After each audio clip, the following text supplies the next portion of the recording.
कार्यक्रम के पुण्यार्चक है श्री कंवरलाल जी, महावीर प्रसाद जी पाटनी, आरके ग्रुप, मदनगंज, किशनगढ़, राजस्थान। नमो अरिहंताड़ं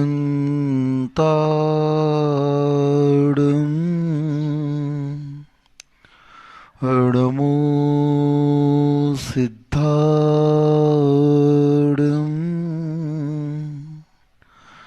नमो आयरियाड़ं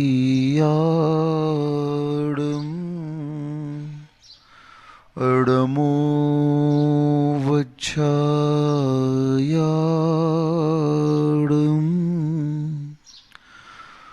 नमो लोई सब्बसाहुड़ं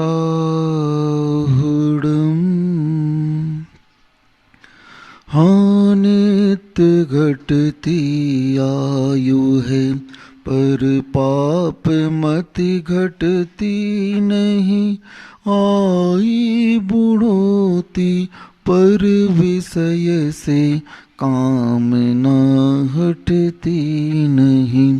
मैं यत्न करता हूँ दवा मैं धर्म मैं करता नहीं, दुर्मोह महिमा से ग्रसित हूँ नाथ बच सकता नहीं। जो बोले श्री कुंडलपुर के बड़े बाबा की जय, मूल नायक श्री चिंतामणि पार्श्वनाथ भगवान की जय, परम पूज्य संत शिरोमणि आचार्य भगवान श्री विद्यासागर जी महामंदिराज की जय, परम पूज्य निर्यापक श्रमण मुनि श्री सुधा सागर जी महाराज की जय, मां सागर जी महाराज की जय। आत्मविश्वास वह औषधि है जिस औषधि के माध्यम से आप उस आत्मिक रोगों को दूर कर सकते हैं, चाहे परमार्थ का क्षेत्र हो और चाहे संसार का क्षेत्र हो। दोनों क्षेत्रों में आत्मविश्वास नितांत आवश्यक है। संसार की सिद्धि भी आत्मविश्वास के बल पर होती है और परमार्थ की सिद्धि भी आत्मविश्वास के बल पर होती है। कोई भी व्यक्ति जो साधक होता है, कोई भी व्यक्ति जो संसार के कार्यों को सिद्ध करना चाहता है या मोक्ष मार्ग को सिद्ध करना चाहता है, उसके अंदर आत्मविश्वास होना नितांत आवश्यक है। एक वनस्पति शास्त्री था और वह जंगल में वनस्पतियों की खोज कर रहा था, अनुसंधान में लगा हुआ था कुछ नई औषधि तैयार करने के लिए। उसे विशेष औषधि की तलाश थी और वह घोर जंगल में जाकर के उन औषधि को तलाश कर रहा था। उसको पता चला कि इस पर्वत की तलहटी पर वह औषधियां हैं। अब उन तलहटी पर पहुंचने के लिए कोई रास्ता ही नहीं था। उसने क्या किया, अपने पुत्र को रस्सी से बांध करके उस तलहटी में भेजने का विचार किया और इसके लिए उसने पुत्र को बोला, बेटा मैं ऊपर यहां रह करके तुम्हारी रस्सी थामे रहूंगा और कमर पर इस रस्सी का एक छोर बांध करके तुझे मैं नीचे उतारूंगा और तलहटी से थोड़ा ऊपर बीच में कुछ औषधियां लगी हुई हैं। उन औषधियों को तुम्हें तोड़ करके अपने इस बैग में रख करके लेकर के ऊपर आना है। तू डरेगा तो नहीं? बोले नहीं पिताजी, आप जैसा कहेंगे मैं वैसा करूंगा। उसे आत्मविश्वास था अपने पिता के ऊपर और वह उस क्रिया को स्वीकार कर लेता है। पिताजी धीरे धीरे रस्सी नीचे छोड़ते हैं और वह उस रस्सी के बल पर नीचे जाता है और उन औषधियों को एकत्र करके ऊपर लेकर के आता है। और जैसे ही वह अपने पिता को बोलता है कि आपने जिन औषधियों के बारे में कहा था मैंने उसे पर्याप्त मात्रा में तोड़ लिया है, अब आप इस रस्सी को ऊपर खींचिए। और वह पिता उसका उस रस्सी को ऊपर खींचता है और धीरे धीरे वह पुत्र ऊपर आकर के अपने पिता से मिल जाता है। पिता बोलते तुम्हें डर तो नहीं लगा? बोले नहीं, क्योंकि ये रस्सी किसके हाथ में थी? पिताजी के हाथ में थी। उसका आत्मविश्वास था, उसका श्रद्धांत था कि नहीं, मेरी जो डोर है किसके हाथ में है? पिताजी के हाथ में। बस ऐसे ही आपको विश्वास होना चाहिए। इस विश्वास के बल पर आप जो कुछ करना चाहते हो कर सकते हो। कोई भी कार्य असंभव इस संसार में नहीं है। बस दो बातें हैं, दो शब्द हैं जो हमारी सफलताओं को दिलाने वाले हैं, उत्साह और लगन। बस। और एक शब्द है जो हमें असफलता दिलाता है, उसका नाम है प्रमाद। प्रमाद से युक्त जो व्यक्ति होता है, आलसी जो व्यक्ति होता है, उसे कभी भी सफलताएं नहीं मिलती हैं। वह हमेशा उस कार्य को करने के लिए मात्र सोचता रहता है और सोचते सोचते सोचते वह अपनी उस कीमती उम्र को खो देता है और वह कभी भी उस मंजिल पर पहुंच ही नहीं पाता है।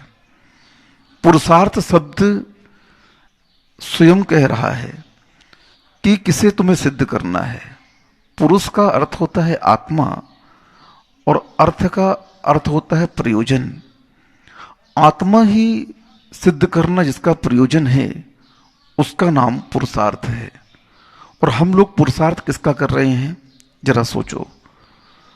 आज तक हम लोगों ने संसार मार्ग की तो खूब खोज की। संसार में आने के बाद बहुत अनुसंधान हुए और विज्ञान ने उन अनुसंधानों के माध्यम से बहुत सारी ऐसे इलेक्ट्रिक आइटम आपके सामने ला करके रख दिए कि आज पूरा विश्व आप घर बैठे देख सकते हो। उस इंटरनेट के माध्यम से, उस सैटेलाइट के माध्यम से आप देख सकते हो कि कहाँ पर क्या हुआ है। लेकिन देखो, आप थोड़ा सा चिंतन करो, विचार तो करना पड़ेगा। विवेक आपके पास में विशेष रूप से बुद्धि और विवेक दी गई है। पशुओं में और मनुष्यों में मात्र अंतर इतना ही है। मनुष्यों के पास में विवेक और बुद्धि न हो तो वो पशुओं के जैसे ही हैं। पशुओं के पास मात्र इनका ही अभाव है, लेकिन ऐसा नहीं। जैन सिद्धांत कहता है उन पशुओं के पास भी बुद्धि और विवेक हुआ करता है। असंख्यात संगी पंचेंद्रिय त्रियंच पंचम गुण स्थान को प्राप्त करते हैं। असंख्यात त्रियंच सम्यक दर्शन को प्राप्त कर लेते हैं। अब बताओ, उनके पास में क्या आत्मविश्वास है कि उस आत्मविश्वास के बल पर वह अपनी विशुद्धि और क्षोभसम को बढ़ा करके उस देशना का लाभ लेकर के प्रायोग लब्धि से ऊपर उस कर्ण लब्धि को भी पार करके और उस मिथ्यात्व के टुकड़े करके सम्यक को प्राप्त कर लेते हैं। अब बताइए, उस सातवें नरक में क्या है, कितनी वेदना है, कितना कष्ट है, फिर भी वह नारकी, क्या उसके अंदर आत्मविश्वास पैदा होता होगा, समझ में नहीं आता। सम्यक दर्शन प्राप्त करने की योग्यता वहां पर भी है। अब बताओ, इतने क्रूरता के बीच में, इतनी मारधाड़ के बीच में, परम कृष्ण लेस्या में रहने वाला वह नारकी क्या आत्मविशुद्धि बढ़ाता होगा कि उसे वहां पर सम्यक की उपलब्धि हो जाती है। अब बताओ आप। और हम लोग कहाँ बैठे हुए हैं, मनुष्य पर्याय में। मनुष्य पर्याय में भी आपको जैन कुल मिल गया। अन्य पर्यायों में तो सम्यक तो क्या है, मिथ्या तो क्या है, कोई नहीं जानता है। वो अपने हिसाब से अपने उन आराध्य की आराधना में लगे हुए हैं। उनके यहाँ जीवन का लक्ष्य मात्र भक्ति ही है और हमारे यहाँ जीवन का लक्ष्य मुक्ति कहा गया है। भक्ति करते करते मुक्ति कहा गया है। जैन धर्म में उस वीतरागता को मात्र आराध्य के रूप में देखने के लिए नहीं कहा है, बल्कि उस वीतरागता को स्वयं का अनुभव करने के लिए कहा गया है। उस वीतरागतामय बनने के लिए कहा गया है। वीतरागता की आराधना ही इसलिए की जाती है कि वह हमें प्राप्त हो। कई बार आप लोगों के समक्ष ये बातें आई कि जैन धर्म की जितनी भी क्रियाएं हैं वो सारी की सारी क्रियाएं वंदे तद्गुण लब्धे की है। यानी मैं जो कुछ भी कर रहा हूं, चाहे वह पूजन अभिषेक हो, चाहे वह दान हो, चाहे वह स्वाध्याय हो, इन सारी क्रियाओं का प्रयोजन मात्र स्वात्मोपलब्धि है और कोई प्रयोजन हमारे यहां रखा ही नहीं गया। आराध्य जो आराधना करता है आराध्य की, आराधक जो आराध्य की आराधना करता है, जो भक्ति पूजन करता है, तो उस आराधक का लक्ष्य मात्र क्या होता है? आराधक बना रहना है? नहीं, वह पूजक बना है पूज्य बनने के लिए। वह पूजा कर रहा है पूज्य बनने के लिए, पूज्य की पूजा कर रहा है, गुणवान की पूजा कर रहा है, लेकिन मात्र पूजक बनने के लिए नहीं। वह दृष्टि में रखा हुआ है लक्ष्य को कि मैं इनकी आराधना कर रहा हूं, इनकी वंदना कर रहा हूं, इनकी स्तुति कर रहा हूं, इनकी भक्ति कर रहा हूं। जो कुछ भी मैं कर रहा हूं, क्यों कर रहा हूं? क्यों चौका लगा रहे हो सेठ जी यहां आकर के? महाराज भूखे हैं इसलिए महाराज को 2 रोटी खिला दें? नहीं, सम्यक दृष्टि श्रावक इन क्रियाओं के पीछे यह भाव रखता है कि मैं कब इस तरह मुनि बनकर के पानी पात्र पर आहार करूं। कई लोगों को शौक होता है कि मात्र चौका लगाएं और महाराज को आहार कराएं। इससे आत्मकल्याण नहीं होगा। आत्मकल्याण कब होगा? कि जब उस क्रिया के पीछे तुम लक्ष्य ये रखो, वंदे तद्गुण लब्धे। जैन धर्म युक्ति के माध्यम से असंख्यात गुणी कर्मों की निर्जरा बताता है। इसी भावना से अहिंसा परमो धर्म की जय। जय श्री ओम नमः सिद्धेभ्यः। जय श्री ओम नमः सिद्धेभ्यः। सर्वमंगल मांगल्यम सर्वकल्याणकारकम प्रधानम सर्वधर्माणाम जैनम जयतु शासनम। पंच परमेष्टि भगवान की जय। आचार्य श्री गुरुवर कुंद कुंद महाराज की जय। आचार्य श्री गुरुवर विद्यासागर महाराज की जय। परम पूज्य निर्यापक श्रवण मुनि श्री सुधा सागर जी महाराज की जय। परम पूज्य महासागर जी महाराज की जय। आचार्य संघ की जय। जब किसी को हम ऊंचाइयों पर देखते हैं तो मन करता है कि मैं कब इतनी ऊंचाइयों पर पहुंचूं। भगवान को देखते हैं तो मन करता है कि मैं कब भगवान बनूं। कुंदकुंद स्वामी के साहित्य को पढ़ता हूं तो लगता है कि ऐसी अनुभूति मेरी कब हो। और मन करता है हर विद्यार्थी का कि मैं अच्छे से कॉलेज में एडमिशन लूं जिसमें पढ़ाई करते करते ही नौकरी मिल जाए। कुछ कॉलेज ऐसे होते जिन कॉलेजों की इतनी ख्याति होती है कि यदि उस कॉलेज में विद्यार्थी पढ़ रहा भी, डिग्री ली नहीं है, अंतिम साल की पढ़ाई पूरी हुई नहीं है और कंपनियां उनको पैकेज दे करके एंगेज कर लेते। ऐसा ही हमारे क्षेत्र में कुंदकुंद स्वामी का कॉलेज ऐसा है जिसमें एक बार व्यक्ति पढ़ लेवे, एक बार उसकी अनुभूति में उतर जाए तो मोक्ष के सुख उसे एडवांस में दिखने लग जाते। वो कंपनियां उनको पढ़ाई बंद नहीं कराते, एंगेज करते। पढ़ाई तो आप पूरा कर लीजिए लेकिन आप हमारे यहाँ ही सर्विस करेंगे। ऐसे ही कुंदकुंद भगवान के जो दृष्टि है, जो वैभव है, जो कंपनी है, उस कंपनी में जो भी व्यक्ति कॉलेज में भर्ती हो जाता है उसके लिए मुक्ति एडवांस में बुकिंग कर देती है कि तुम्हारा मोक्ष तो पक्का है, तुम्हारे लिए तो सीट नहीं होगी तो निकालूंगा, रिजर्व कर देता है। कुंदकुंद को बस कुंदकुंद के कॉलेज का विद्यार्थी चाहिए मोक्ष को, एडवांस में बुकिंग हो जाती है, घोषणाएं हो जाती हैं सर्वक भगवान के द्वारा, इसका मोक्ष निश्चित है। क्योंकि ये कुंदकुंद के कॉलेज में पढ़ रहा है, कुंदकुंद के कथन को अपने जीवन में उतार रहा है। इसलिए इसको मोक्ष जाने से कोई नहीं रोक सकता। ऐसा मन होता है, लेकिन ऐसे कॉलेजों में भर्ती होने के पहले बहुत तैयारी करना पड़ती है। भर्ती के बाद की नहीं, भर्ती के पहले की तैयारी बहुत तगड़ी होती है। भर्ती के बाद की तैयारी तो कितनी होगी, कितनी तैयारी होगी।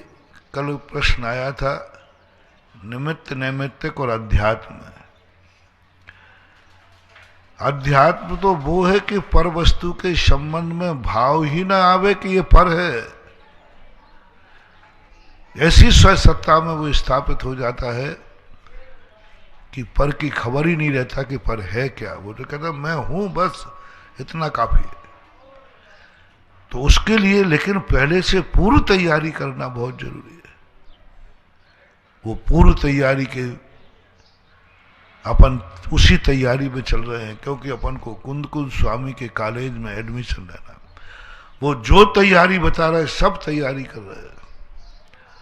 उसी तैयारी में अनेक तैयारियों में मेरी एक तैयारी ये चल रही है 2 दिन से कि हम कितने पराधीन हैं, कितने स्वाधीन हैं। अभी बाहर कार्यों की बात कर रहा हूं, आत्मा के कार्यों की नहीं, परमार्थ की नहीं। जो हमारे संसार की समस्याएं हैं, जो हमारी इच्छाएं हैं, उनके संबंध में ये बात चल रही है। क्या अभी हम इन गुलामियत से मुक्त हुए हैं? पहली बात, क्या हम इच्छाओं से कंट्रोल हुआ है हमारा? नहीं हुआ। तो दूसरा मार्ग अपन बता रहे हैं कि इच्छाएं ठीक है, उतनी इच्छाएं करो जिस इच्छाओं को हमें किसी से पूरा न कराना पड़े। माँ बाप तक की बात मैंने कह दिया, अपने परिवार के अंदर भी कह दिया। कितना भी निकटवर्ती हो, अपना शरीर एक निर्णय करो। पहला मार्ग, इच्छाएं ही मत उठने दो। तपस्या का प्रथम सोपान, इच्छाएं उठने ही मत दो। कुछ ऐसा उपाय, वो उपाय बहुत कठिन है। उसी उपाय को सीखने के लिए तो कुंदकुंद के कॉलेज में जाना है। कुंदकुंद स्वामी का जो कथन है, जो क्लास है, वहां सबसे बड़ी कला सिखाई जाती है कि तुम्हें इच्छाएं उत्पन्न ही ना हो। तो वो कला तो अपन कुंदकुंद भगवान से सीखेंगे। लेकिन अभी जो हमें चरणान योग, करणान योग, प्रथमान योग जो व्यवहार में आ रहा हो, कम से कम इच्छाएं उठेंगी। बिना इच्छाओं के हम जी नहीं सकते। कम से कम इतना कंट्रोल करना है कि मैं ऐसी कोई इच्छा नहीं उठाऊंगा जिसे दूसरों के अधीन होना पड़े। मैं अपने माँ बाप के भी अधीन नहीं, माँ बाप से भी इच्छाएं पूरी नहीं कराऊंगा।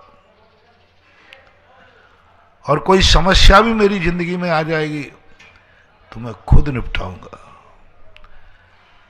वो कला कुंदकुंद भगवान सिखाएंगे कि समस्या आ जाए, तेरा कुछ नहीं बिगड़ेगा, बिगाड़ ही नहीं पाएगा, तुझे फीलिंग ही नहीं होगी।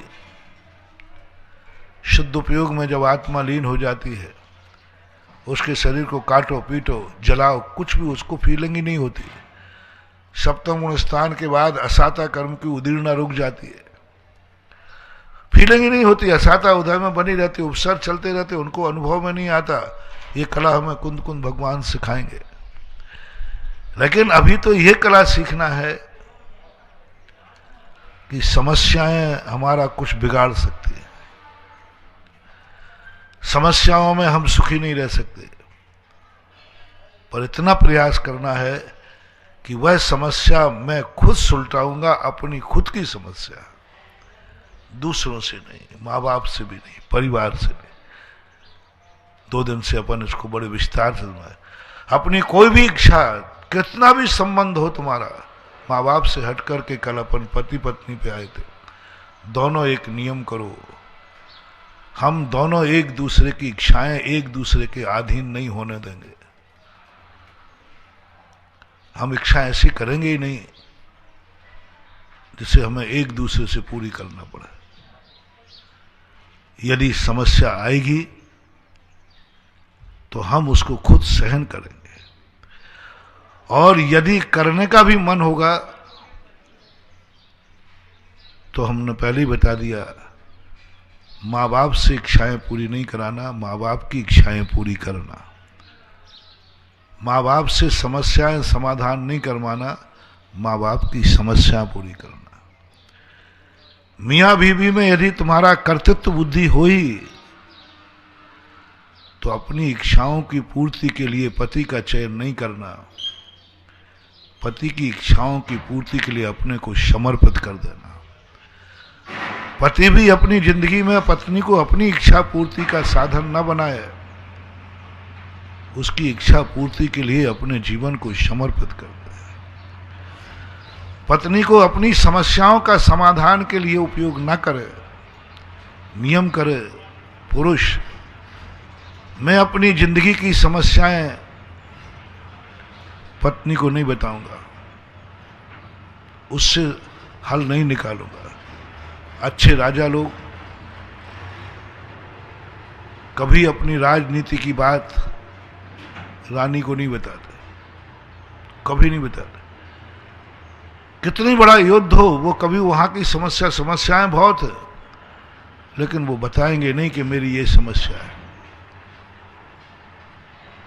क्योंकि मेरा नियम है कि मेरी समस्या राजा का नियम है। मेरी समस्या है, मैं खुद सुलझाऊंगा, मैं किसी से, हाँ कोई यदि मेरे बिना कहे मेरी समस्या सुलझाता है तो बात अलग है, उसका खेद मना लेना कि देखो समस्या मेरी थी और सुलझाई किसी और ने, ये पश्चाताप होना चाहिए। पहला तो निर्णय करो कि अपनी समस्या कभी अपनी पत्नी को नहीं बताना। कोई पूछेगा क्यों, बोले मेरा नियम है कि मैंने तुझे अपनी समस्या सुलझाने के लिए विवाह नहीं किया है, हाँ तेरी जिंदगी की हर समस्या मैं सुलझाऊंगा।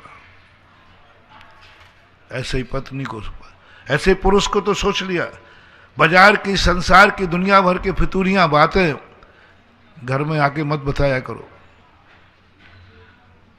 अपने बाजार के घर के बाहर की समस्या स्वयं निपटाओ, घर हंसते हुए लौटो,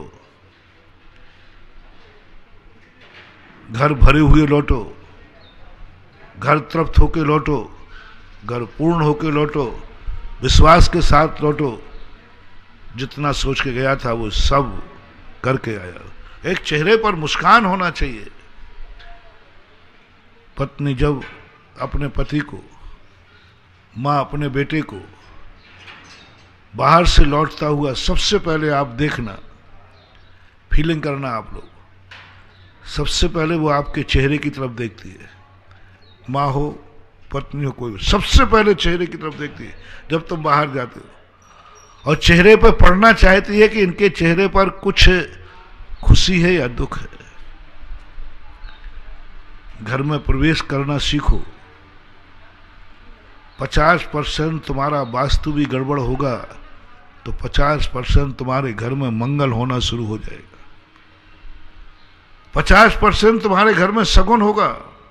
बस तुम्हें एक नियम लेना है, हर पुरुष को, चाहे वो बेटा हो, चाहे भाई हो, चाहे पति हो, घर कभी हम मुंह फुलाते हुए नहीं लौटेंगे, घर कभी हम उदासीन होकर नहीं लौटेंगे, घर कभी चेहरे पर 12 बजते हुए नहीं लौटेंगे। घर पर जब भी लौटोगे एक विश्वास, एक पूर्णता, एक तृप्ति और एक मुस्कान लेके लौटोगे। बाहर से आने वाला घर का व्यक्ति यदि दरवाजे पर मुस्कान के साथ लौट जाए, 50% घर की नकारात्मक ऊर्जा पलायन कर जाती है, पलायन कर जाती है। 50% नकारात्मक ऊर्जा, 50% समस्याएं। तुरंत नियम मत में एक लेना, मैं इस घर के अंदर खुशी खुशी प्रवेश करेंगे। कोई समस्या लेकर घर से निकलना तो सही, समस्या की बात यदि हो तो, लेकिन घर में समस्या लेके लौटना नहीं। घर के लिए लौटना सगुन माना जाता है। गाय सुबह भी जाती है खेत पर, उसको गोधूली नहीं बोलते, शुभ नहीं बोलते। गाय जब शाम को लौटती है तो उसे शुभ बोलते हैं। क्यों? सुबह भी तो गाय धूल उड़ाती हुई जाती है, लेकिन वो समस्या लेके जाती है, रोटी की, भूख की, खाली पेट जाती है। इसलिए जाती हुई, घर से निकलती हुई गाय कोई विशेष मांगलिक नहीं है। घर से निकलती हुई गाय शुभ नहीं है, क्योंकि वो समस्याओं से भरी है। वो खुद अभी भूख है, दूध से खाली है, जा रही है। लेकिन गाय जब लौटती है, स्तन भरे हुए रहते हैं, पेट भरा हुआ रहता है, और बछड़े के प्रति उसका अनुराग भाव रहता है। जाते समय तो बच्चे के प्रति बहुत बुरा भाव रहता है, उसे कहा कि मेरी समस्या आ गई, मुझे बछड़े को छोड़ के जाना पड़ रहा है, उसको बड़ी वेदना होती है और बड़ी अंदर दुखी होती है। लेकिन लौटते समय तो है बच्चे के राग से भरी हुई है, बहुत तेजी से जाती है। जाते समय गाय तेजी से कभी नहीं जाती, गाय को देखना कभी तो। जाते समय तेजी से भागती हुई गाय नहीं जाती, लेकिन लौटते समय गाय का पैर देखना। जो बच्चे वाली गाय हैं उनके तो क्या पैर, जैसे ही गांव की तरफ उसका मुख करो उनके पैर बढ़ जाते हैं तेजी के साथ। और वो तेजी के साथ जो उसके बच्चे के प्रति लगाव है कि मैं अब बच्चे को भी दूध पिलाऊंगी, अब मैं भर चुकी हूं, वो गोधूली कैसा भी मृत्यु योग भी पड़ रहा हो, यदि गोधूली, यदि गाय जाती हुई दिख जाती है, गाय लौटती हुई दिख जाती है घर की तरफ आते समय, सारे संसार के अपशगुन सगुन में बदल जाते हैं। सारे संसार के, कितना भी अपशगुन हो गया हो तुम्हारे, कितना भी मुहूर्त गलत हो, लेकिन गाय खेत से चरकर, जंगल से चर करके घर की तरफ तेजी के साथ कदम बढ़ा रही है, यदि वो तुम्हारे सामने आ जाए बंधु, कोई अशुभ नहीं, सब मंगल ही मंगल है, क्योंकि वो घर लौट रही है। ऐसा ही दूसरा टिप्स मैं अभी तुम्हें दे रहा हूं। तुम घर से बाहर निकलोगे, समस्या लेकर निकलोगे, तभी कमाने जाओगे। तुम्हारे पास पैसा नहीं है, चलो निकल दे। घर से जाते समय तुम सगुन नहीं मनोगे, तुम शुभ नहीं हो, क्योंकि खाली हो, समस्याओं से घिरे हो, टेंशन में हो, घर छोड़ना नहीं चाहते, छोड़ना पड़ रहा है। लेकिन जब तुम शाम को लौटते हो घर, आपका बहुत बड़ा सगुन बता रहा हूं महानुभाव, 6 महीने करके देखना, बहुत बड़ा सगुन। शाम को लौटते समय तुम्हारा जो मन है आह्लाद, आनंद, जो चेहरे पर उमंग है, जो एक तृप्ति का आनंद है कि मैं जो कमाने गया था कमा लिया, नहीं भी कमाया हो तो घर लौटते समय नियम करो, घर में जब भी प्रवेश करूंगा चेहरे पर प्रसन्नता होगी। और माँ जैसे ही अपने बेटे का प्रसन्न चेहरा देखती है, बस उसके अंदर से एक ऐसी रेज निकलती है, आज मेरा बेटा खुश होकर लौट रहा है, जरूर इसका काम हो गया। बस वो दुआ को तरस जाओ। तुम बाहर लौटो, तुम्हारी पत्नी तुम्हारा चेहरा देख के, तुम्हारा मुस्कान देख के समझ जाए जरूर उनका काम हो चुका है, आज चेहरे पे मुस्कान है। बस वो दुआ तुम्हारे लिए, पत्नी के लिए शगुन मानी जाएगी। वह दुआ जो तुम्हारे लिए दी है बहन ने, घर की किसी भी महिला ने आपको, तो एक कला आप लोग सीखे, अपनी समस्याओं को अपनी घर की महिलाओं से शेयर ना करें। समस्याओं, उस समस्या को उनको टेंशन में लाना है, ये हर पुरुष का एक कर्तव्य होना चाहिए। मेरे भक्तों से कहना है कि आज से अभ्यास चालू कर दो। अपने बाजार की समस्याएं, अपने व्यापार की समस्याएं, अपनी राजनीति की समस्याएं अपने घर में न समझाएं। घर में आप बाप बन के आए, व्यापारी बन के नहीं। घर में आप बेटा बन के आए, व्यापारी बन के नहीं। घर में आप पति बन के आए, व्यापारी बन के नहीं। घर में आप राजनेता बन के ना आवे। घर में आप राष्ट्रपति बन के ना आवे, आप कलेक्टर बन के ना आवे, आप घर में अपना रूप बदल दीजिए। ऑफिस में ऑफिसर हो, कलेक्टर में कलेक्टर हो, घर में आप एक बेटे के पिता हैं। घर में आप जो सामने आप आता है वही है, आपको वही पूज लेना है। अभी सोच लीजिए कि तुम्हारे जीवन में क्या रास्ते में पड़ा। मैं व्यापारी घर में हूं ही नहीं, मैं तो घर वाला हूं, व्यापारी तो दुकान पे हूं। समस्याएं जिस क्षेत्र की हैं उसी क्षेत्र में उन समस्याओं के संबंध में विचार करना। व्यापार की समस्या व्यापार में सुलझाएंगे, घर में व्यापारी हूं ही नहीं मैं। घर में तो मुझे बेटे की समस्या सुलझाना है, घर में तो परिवार के संबंध में सोचना है। दुकान खुलेगी जब दुकान के संबंध में सोचूंगा, ऑफिस में जब जाऊंगा तो ऑफिस की समस्या सोचूंगा। इतना करने मात्र से तुम बहुत बड़ी विपदाओं से बच जाओगे। परिवार वाले तुम कहेंगे मुझे कैसा बेटा मिला है, आज तक इसने इसकी कोई समस्या ही नहीं। अभाग्य, मुझे कैसा पति मिला है, इसकी कोई समस्या ही नहीं। और सबसे बड़ा निकृष्ट व्यक्ति वो कहलाता है जो स्वयं टेंशन में होता है, घर आके माँ को भी टेंशन दे देता है, स्वयं टेंशन में होता है और पत्नी को भी टेंशन में कर देता है, सारे परिवार को टेंशन में कर देता है। जाओ, तुम्हारा कभी टेंशन से मुक्त नहीं होगे। तुम्हारे घर में नकारात्मक ऊर्जा चारों तरफ से भरेगी।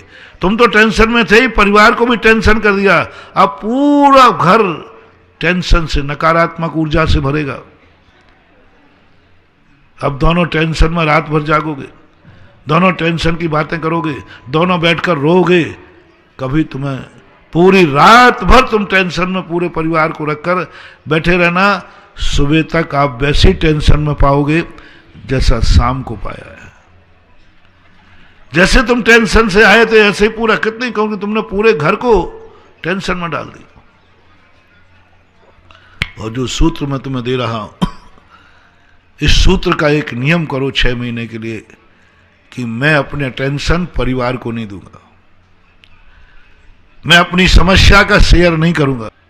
आप रात भर जागे रहेंगे, बनावटी सोना, तुम घर्राटा भी ले लेना, क्योंकि तुम्हारे सोए बिना परिवार की माँ पत्नी सोएंगे नहीं, उनको सोने देना। तुम तो सोओगे नहीं क्योंकि टेंशन है अंदर, अंदर जब रहता है तो नींद कहाँ आती है। लेकिन तुम्हें एक ही बात का ध्यान रखना है कि मेरी नींद तो हराम होगी क्योंकि मैं तो भूल नहीं पाऊंगा, समस्या इतनी कठिन है, लेकिन मैं घर के किसी सदस्य की नींद हराम नहीं करूंगा। आप प्रातःकाल उठेंगे, आपको कुछ ऐसा लगेगा कि समस्या का समाधान मिल गया, आपको कुछ ऐसा लगेगा मुझे रास्ता मिल गया। क्यों मिल गया? क्योंकि 50% घर के जितनी महिलाएं थी सब टेंशन मुक्त थी। उनकी जो सकारात्मक ऊर्जा थी वो तुम्हारी नकारात्मक ऊर्जा पर हावी पड़ गई। तुम अकेले नकारात्मक थे, सकारात्मक 4 महिलाएं थी। मां थी, पत्नी थी, बहन थी और कोई भी थी, जितनी महिलाएं। अब तुम व्यापार से लौटे हो टेंशन में, बहुत बड़ा मनोविज्ञान है, सारा वास्तु इन मनोविज्ञान के सामने बहुत बड़ा सपोर्टर बन जाता है। जैन दर्शन का मेन बेस यही है और सारी दुनिया का मेन बेस है। तुम अकेले टेंशन में थे, तुम अकेली टेंशन था, लेकिन तुम्हारे घर की 4 महिलाएं टेंशन मुक्त हैं। रात भर वो सो रही है टेंशन मुक्त होकर, तृप्त होकर सो रहे, संतुष्ट होकर, उनको कोई विकल्प नहीं है। अब वो 4 आत्माओं का जो सकारात्मक एनर्जी है वो तुम्हारी नकारात्मक एनर्जी पे हावी हो जाएगी, और इतनी हावी हो जाएगी कि वो 4 की सकारात्मक ऊर्जा तुम्हारी नकारात्मक को पलायन कर देगी, और सुबह जैसे तुम उठोगे तुम्हें सामने अपनी समस्या का समाधान दिखेगा। आप खुद टेंशन में हैं, दूसरे को टेंशन में डालते हैं। कम से कम अपने लोगों को टेंशन में मत डालो। डालना है तो किसी दुश्मन को डालो, अपने लोगों को टेंशन मत डालो। क्या तुम देते हो? बाजार में तुम टेंशन में थे, घर आके सुना दिया तुमने। उनका क्या सहयोग मिलने वाला है? वो भी तुम्हारे साथ रोने बैठ जाएगी, वो तो तुम्हारी समस्या सुलटाने वाली है नहीं, वे तुम्हारे साथ रोने बैठ जाएंगे। अच्छा ये हो गया तुम्हारे साथ, ये हो गया, ये हो गया, रोने बैठ जाएंगे। कुछ नहीं, समस्या का समाधान मैं खुद करूंगा। इसी प्रकार महिलाओं से मेरा कहना है, बहुत अच्छी तरह से कहना है, अपने घर की समस्याएं बाजार से आए हुए पति को, बेटे को मत सुनाया करो। आते हुए पति को, घर में आए हुए पति को जो अपनी घर की समस्याएं महिलाएं बताती हैं, बाहर की समस्या हो तो फिर भी बता देना, बाहर का काम हो तो फिर भी बता देना, बाहर से किसी ने झगड़ा किया हो तो बता देना, क्योंकि पुरुष है, बाहर की समस्या सुलटाएगा। बहुत करुणा दया करके कह रहा हूं, आज सबसे ज्यादा घरों में जहर घुल रहा है। माँ बेटे सब लोग अपनी समस्याएं, पुरुष बाहर से आया और घर की समस्याएं बताना शुरू कर देते हो। और घर की समस्याओं में सबसे बड़ी समस्या क्या होती है? सास बहू का झगड़ा। इसने ये कहा, इसने ये कहा।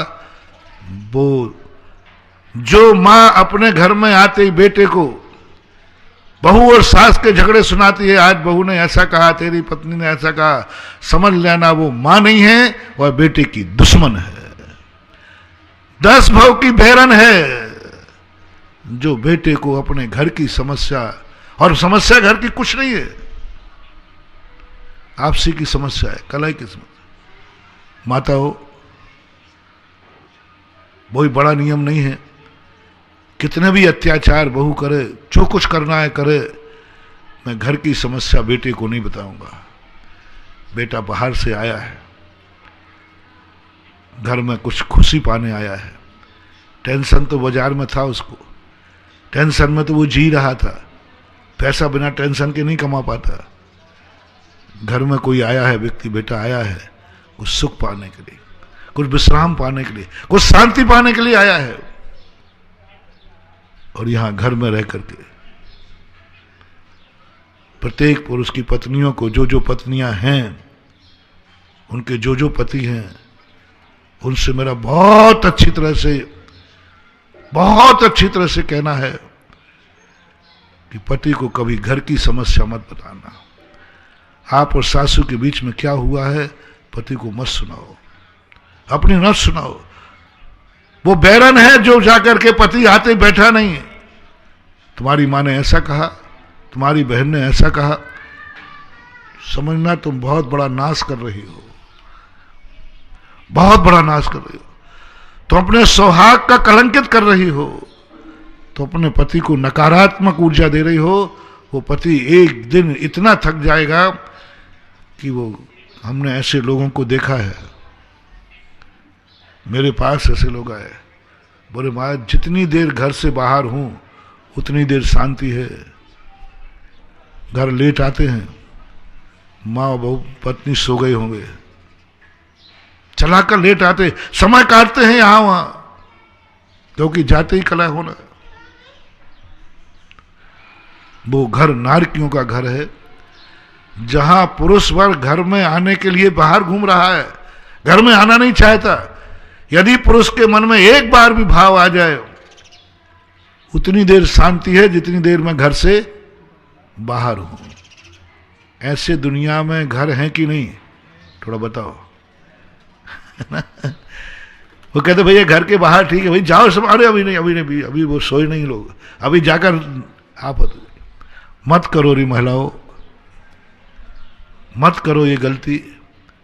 आपकी समस्या खूब लड़ो, खूब भिड़ो, पति आए तो ऐसे मिलके रहो जैसे कोई झगड़ा नहीं। पति बाहर जाए तो धमाल चौकड़ी करने की नहीं कह रहा हूं, नहीं तो शाम को फिर प्रश्न आ जाए कि आपने सास बहू को लड़ने की कह दिया। नहीं, लड़ने की नहीं कह रहा हूं, मैं ये कह रहा हूं कि मस्ट कितना, यदि तुम लड़ाई जीतते तो अच्छी बात है, लड़ रही मत।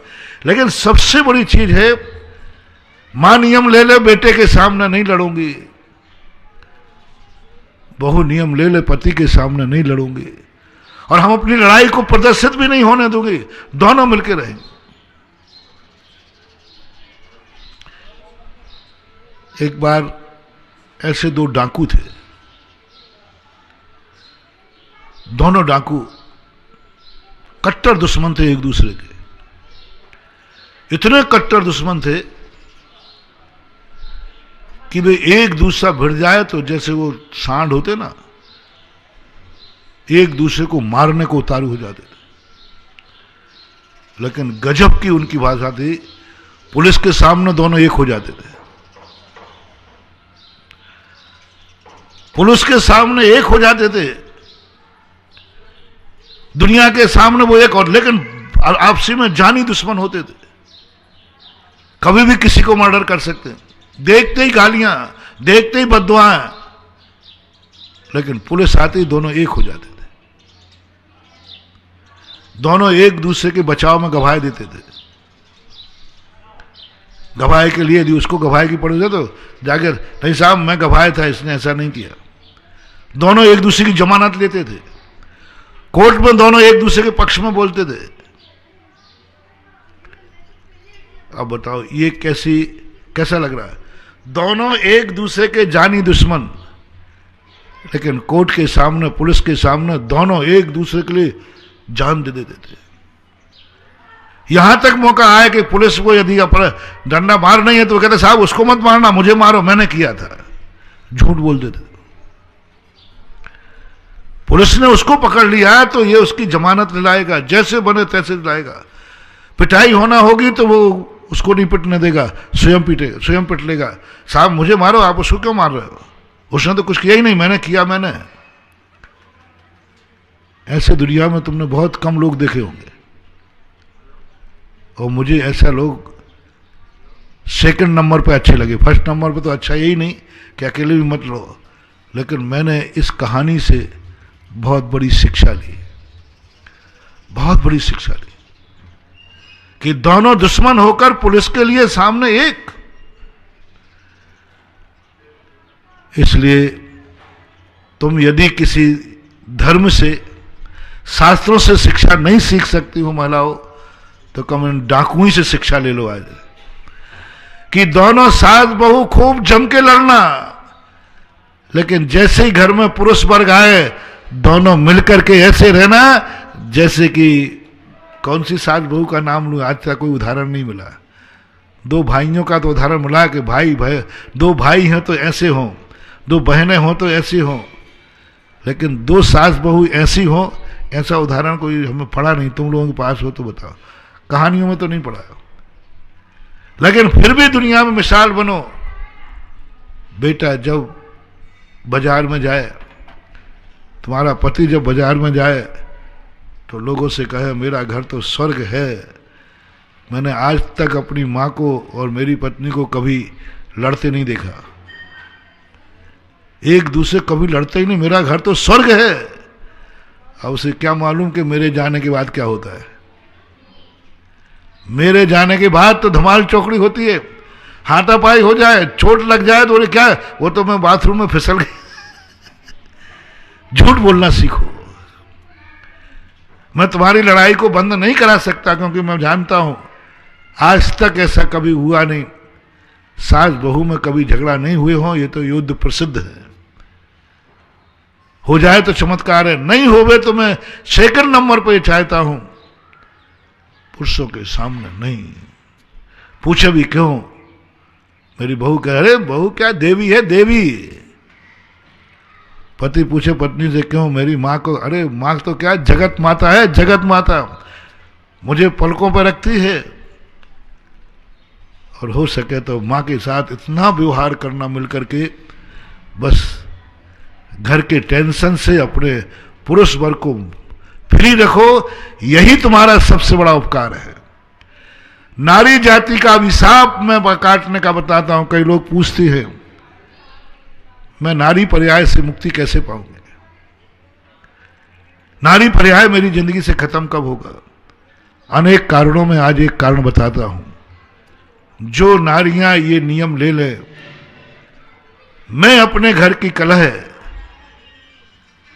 मैं हम लोग परिवार में महिलाएं कभी पति के सामने नहीं लड़ेंगे, बेटा के सामने, पुरुषों के सामने हम कभी नहीं लड़ेंगे, मिलजुल करके बात करेंगे। और ये यदि सारी महिलाओं ने मीटिंग में पास कर लिया कि नहीं, अपन कुछ भी करें पुरुषों के सामने नहीं लड़ेंगे, पुरुषों को खुश रखेंगे, उनको फ्री करेंगे। वो हमेशा बाजार में यही कहे कि मेरा घर का महिला वर्ग, देवियां रहती हैं, माताएं रहती हैं।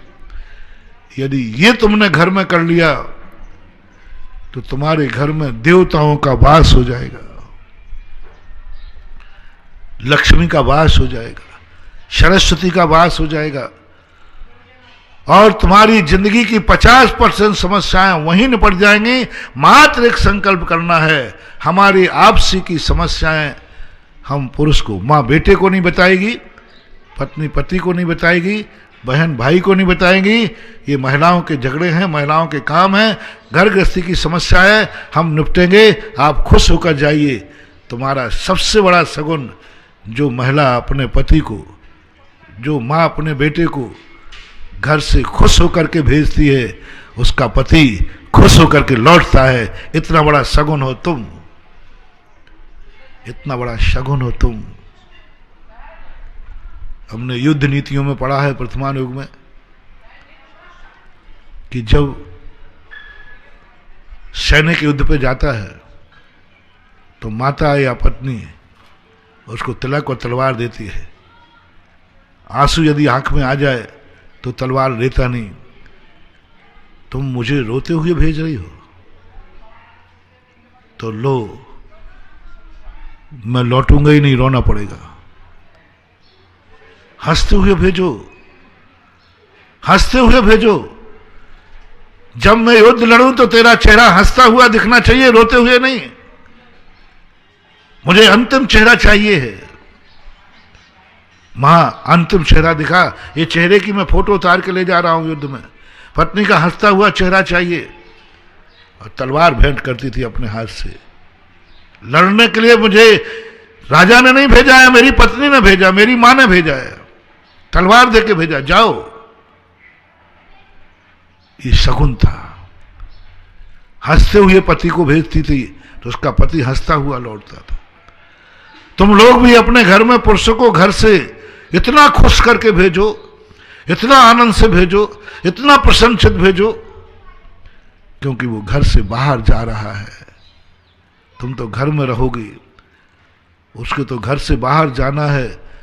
कितनी नकारात्मक ऊर्जा देने वाले मिलेंगे, कितने उसके लिए संघर्ष झेलना पड़ेंगे, कितनी रिस्क है एक पर। तुम्हारे बेटे को और पति को घर से बाहर जा रहा है, कुछ भी हो सकता है, कोई भी कुछ भी कर सकता है, लूट सकता है, मार सकता है। घर से बाहर निकलने वाले व्यक्ति का सुरक्षा कवच बहुत कठिन होता है। और तुम उसे खुश करके भेजो, तुम्हारा पति, तुम्हारा बेटा खुश होकर के लौटेगा, दिन भर खुश रहेगा, क्योंकि परिवार को खुश होकर छुड़ाया। ये नियम, ये साधारण बातें आपके घरों में होना चाहिए। और दोनों एक दूसरे को अपनी समस्याओं को, अपनी निजी समस्याएं स्वयं सुलटाओ। एक तरफ से आगे जाकर के आपका पड़ोसी है। परिवार को मैंने निपटा दिया, कल बता दिया था, आज थोड़ा सा उसका आगे चिंतन बढ़ा, आपको दे दिया। अब घर में भी आपको एक ही बात देना है, मैं अपनी इच्छाएं स्वयं पूरी करूंगा, किसी पर थोपूंगा नहीं। और कोई मेरी इच्छा पूरी करेगा भी तो मुझे खेद मनाना पड़ेगा कि देखो इच्छा मेरी थी, पूरी इसने की। मैं अपनी समस्याएं घर में स्वयं सुलटाऊंगा, परिवार से नहीं सुलटाऊंगा। और कभी सुलटाने की बात आ भी जाए तो मैं खेद करूंगा, प्रायश्चित करूंगा।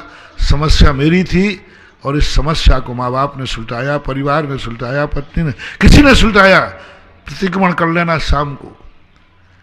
यदि कोई समस्या तुमने अपने परिवार वालों से सुलटाई है तो ये खुशी की बात नहीं है, ये अच्छी बात नहीं है, ये दुर्भाग्य है, ये खेद का विषय है कि मेरी समस्या मेरे परिवार ने सुलटाई, इसका मुझे खेद है। हर्ष मत मनाओ, खुशी मत मनाओ, खेद मनाओ। हमारी इच्छाएं मेरे पापा ने पूरी की है, प्रायश्चित करो, प्रतिक्रमण करो, अंतो अंडो दज्जामी करो। मुझे पिता की इच्छाएं पूरी करना थी, अब आप मेरी इच्छाएं पूरी कर रहा है। बड़े जब भी तुम्हारी इच्छाएं पूरी करें, गर्व की बात नहीं है, गर्भपात की बात है। बड़ों से जब तुम्हारी समस्या सुलटे, बड़े जब तुम्हारी समस्या का समाधान करें, महानुभाव शर्म से माथा झुका लेना। अंतो अंतो ऐसी निंदा ग्रह करना, मैं पापी, मेरी समस्या थी और समस्या मेरे बड़ों ने सुलझाई, इसका मुझे खेद है। इतना यदि आपका हो जाए तो आप थोड़ा अड़ोसी पड़ोसी में से भी अपनी समस्याएं सुलझाने का परिणाम मत करना। पड़ोसी के सामने हाथ जोड़ना पड़े, वो मैंने पहले चर्चा कर चुका हूं। अब थोड़ा यदि आप धार्मिक हैं, ये तो संसार कुंद कुंद स्वामी के प्राइमरी के सर्टिफिकेट इकट्ठे करा दिए मैंने। कुंद कुंद स्वामी ये सब प्राइमरी के सर्टिफिकेट हैं 5वीं कक्षा तक के, वो वहां लगाना पड़ेंगे। कुंद कुंद मांगेंगे कि तुम अपनी घर में अपनी समस्याएं स्वयं सुलझाते थे कि परिवार, क्योंकि कुंद कुंद तो कहेगा यहां तो अकेले आओ, मन में भी अकेले, वचन में भी अकेले, काया में भी अकेले, तन में भी अकेले, दुनिया में अकेले। एको में सास दो आधा, नान दंसन लक्षणों, शेषा में बाहरे भावा, सब्बे संजोग लक्षणों। तो कुंद कुंद स्वामी तो तुम्हें बिल्कुल एकाकी पसंद करेंगे, इसलिए वो प्राइमरी में पूछेंगे कि सबसे पहले बताओ आपके घर में समस्याएं आप सुलझाते हो कि आपका परिवार, आपकी इच्छाएं स्वयं पूरी करते हो या परिवार। यदि आपने कह दिया मेरी हर इच्छा पूरे परिवार करते हैं, कुंद कुंद स्वामी के कॉलेज में एडमिशन नहीं मिलेगा। वो कहेगा, कुंद कुंद भगवान कहेंगे इसको एडमिशन नहीं देना, ये तो अभी पराधीन है, ये क्या एकाकी होकर विचरण करेगा। इसलिए प्राइमरी के सारे सर्टिफिकेट तैयार करो, पढ़ाई शुरू कर दो। कम से कम 8 दिन हो गए, 6 दिन तो लगभग हो ही गए होंगे, 5-6 दिन से मैं निरंतर प्राइमरी की पढ़ाई तुम्हें करा रहा हूं। अब सेकंड पढ़ाई जो है, यदि आप कर सको, धर्म क्षेत्र में आप आओ, मंदिर जाओ, भगवान के सामने जाओ, एक तमन्ना करो, भगवान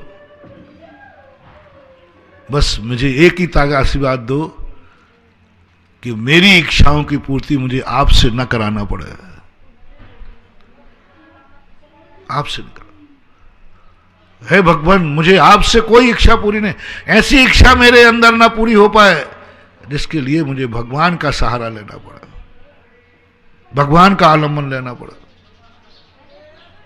बहुत सूक्ष्म बात है ये, बात शायद दुनिया को पचेगी नहीं, क्योंकि दुनिया को एक ही तो आशा है कि हमारी सारी इच्छाएं कहाँ पूरी हो जाएंगी, भगवान के मंदिर में। और मैं कह रहा हूं ये अच्छा लक्षण नहीं है, ये दुर्भाग्यपूर्ण है जब हमें अपनी इच्छा भगवान से पूरी कराना पड़े। हमारी इच्छाएं मुझे पता चला कि मंदिर में पूरी होंगी, हमारी इच्छाएं नमोकार मन से पूरी होंगी, हमारी इच्छाएं भक्तांबर से पूरी होंगी, हमारी इच्छाएं गुरु महाराज से पूरी हो सकती हैं। समझ लेना तुम्हारा दुर्भाग्य है, तुम बराबर दुर्भागी कोई नहीं है, बहुत बड़ा दुर्भाग्य है तुम्हारा। प्रतिक्रमण कर लेना, पश्चाताप कर लेना, और कभी अपनी इच्छाएं देव साध गुरु से कराई हो, करने का भाव भी आ जाए तो प्रायश्चित कर लेना। बंधुओं, मत करना, गलती है, मत करना, ये भूल के भी नहीं करना। और सारा संसार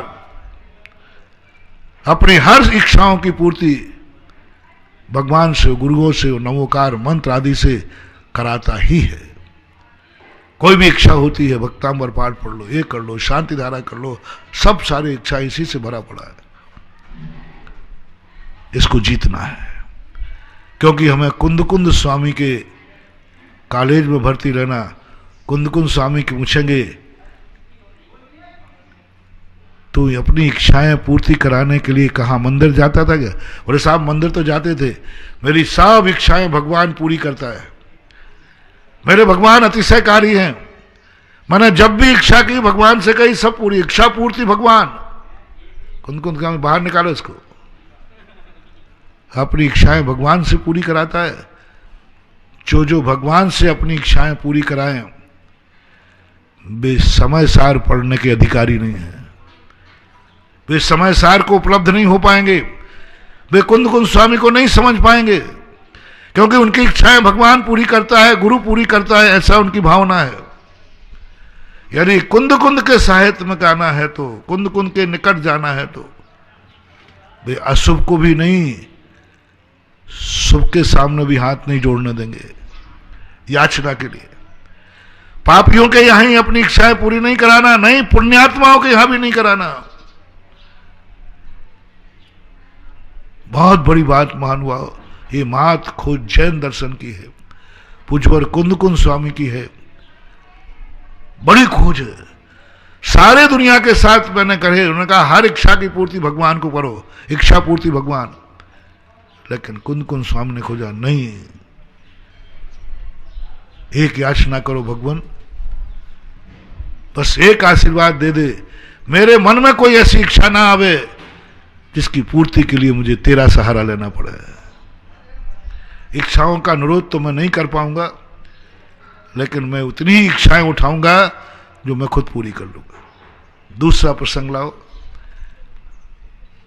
भावना भाव, वरदान मांगो कि भगवान मेरी जिंदगी में ऐसी कोई समस्या ना आ जाए जिसका समाधान प्रभु आपसे कराना पड़े।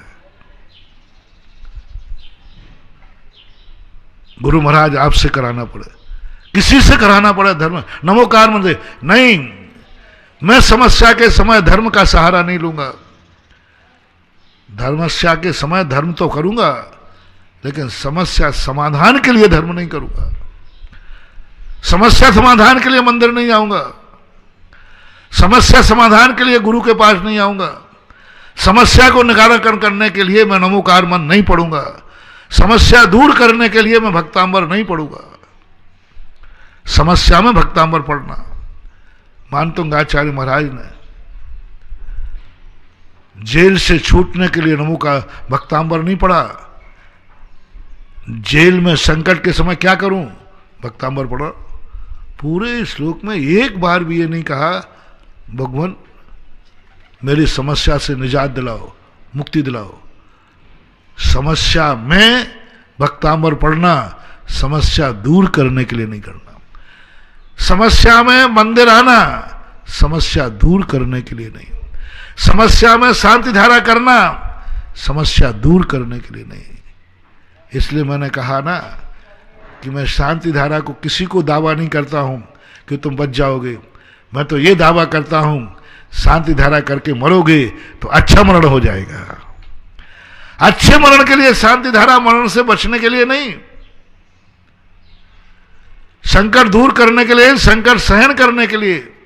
बस भगवान मुझे एक ही बात, और ऐसे ही अपने गुरु के पास, ऐसे अपने भगवान के पास, सबके पास। समय आपका हो गया, विषय बहुत मार्मिक है, अभी अपन आगे चलेंगे भगवान के पास। ये सारी घबराना मत, ये अभी हम फर्स्ट क्लास वालों की बात कर रहे, कुंद कुंद स्वामी की बात कर रहा हूं। बाद में तो जो है सो है, वो तो बताऊंगा ही। महावीर भगवान की। इस कार्यक्रम के पुण्यार्चक थे श्री कंवरलाल जी, महावीर प्रसाद जी पाटनी, आरके ग्रुप, मदनगंज, किशनगढ़, राजस्थान।